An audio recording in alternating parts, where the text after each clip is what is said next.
সমস্ত খাটিগড়ার আইন শৃঙ্খলার অবনতি ঘটছে এবং প্রত্যেক দিন ওই অ্যাক্সিডেন্ট নাইলে মার্ডার নাইলে চুরি নাইলে ডাকাতি হয়, পুলিশের টাইম লয়, কিন্তু কোনো ঘটনার সুরা আজ পর্যন্ত হয়েছে না। আজ পর্যন্ত কোনো ঘটনার সুরা হয়েছে না। সমস্ত আসামে এই অবস্থা অরাজকতা চলেন। বিহারা একটা রেসিডেন্সিয়াল এরিয়া, এই এরিয়া যদি এরকম ঘটে এবং 4 দিন আজকে 4 দিন হয়ে গেছে কিন্তু আসামি ধরা হয়েছে না। আশ্চর্যের ব্যাপার। এখানে সিআইডি কুকুর আনা হয়েছে, সব এরপরেও কোনো ধরনের কোনো রেজাল্ট নাই।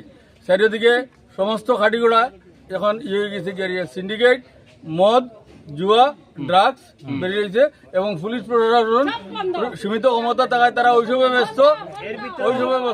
সাধারণ মানুষের নিরাপত্তা এখন হুমকির মুখে। এই সরকারের আমলে কোনো মানুষ শান্তিতে নাই।